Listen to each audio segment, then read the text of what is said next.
welcome back to course number 8, how to turn your leads into recruits. In other words, how do we effectively close somebody into this business? And I learned from my father, Mike Dorsey Sr., a long time ago that, he allows people to close themselves. If you've done a professional job up until this point, you've handled them in a professional way, you put them through the series, the system that you have in place, they've taken a look at the world-class tools that your company has to offer with videos or CD-ROMs or presentations of one form or another.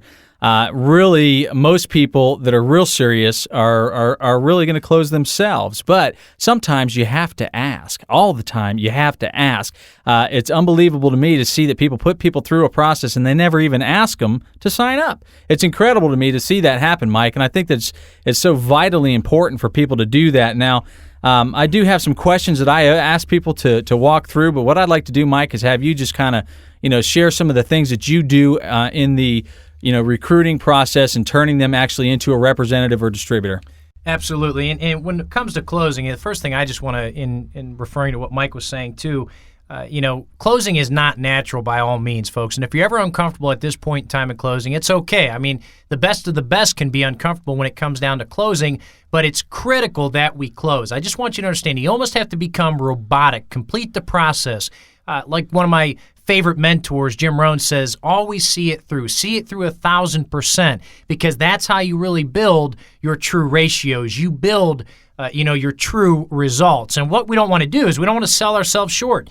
Mike, I've got 3 closes. I've used these closes for a long time, and a lot of these we work together, and they're simple. I want you to write them down and apply them to every prospect, and just use the ones that you're most comfortable with. But here's number 1. This goes back to, again, being blunt in just a blunt close, asking them simple questions. Here's my favorite. When I get to a point of closing, I know they've done all they could do in research of our company and our products or services, your compensation plan, whatever it is you do. We've taken them through the support team. We evaluated how much it's going to cost to get involved. We're almost creating a game plan. Here's a blunt close. I'd say, Mike, are you ready to get started?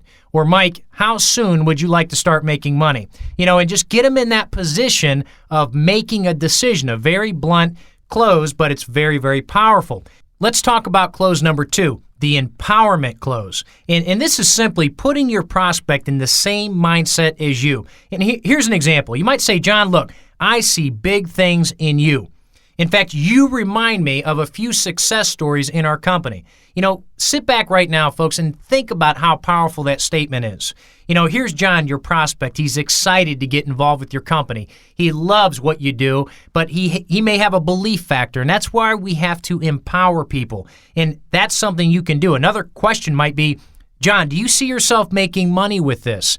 I see you making money with this. If you tell me, you've already told me exactly what you want to accomplish. You've told me that you're willing to work. You know what? If we spend some time, it's not going to happen overnight, but this will happen for you. In fact, I am so excited about working with you that the sooner we get started, the better your story is going to be. And just to send another message out to you that, one of the keys in our industry is creating success stories. And there's nothing wrong with telling a prospect that you want to help them create a success story. And here's a good example. I might say, John, look, my goal is to work with you in the first 30 or 60 days very closely. Okay, I know you have limited time, but when you and I can get together, we're going to maximize your time, because ultimately I would love to help you make an extra, say, $1,000 in the next 60 days part-time. Now, again, using realistic numbers, but let me just tell you what that's going to do for John long-term.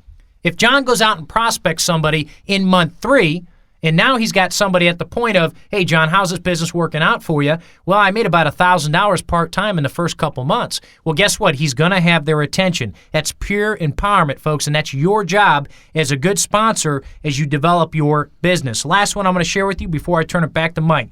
Success, pressure, close. This is simply implementing the fear of loss into the game of recruiting, into the game of closing. Now, something you might want to say to a prospect, hey, John, listen, we build teams. In fact, we just started a new expansion team. We got a new product. We got a new service. We got a new comp plan. We got a new bonus program. Industry companies, nationwide, worldwide, what you're going to find is they're always implementing something every 30, 60, 90 days, because they know we constantly need more bullets in our holster.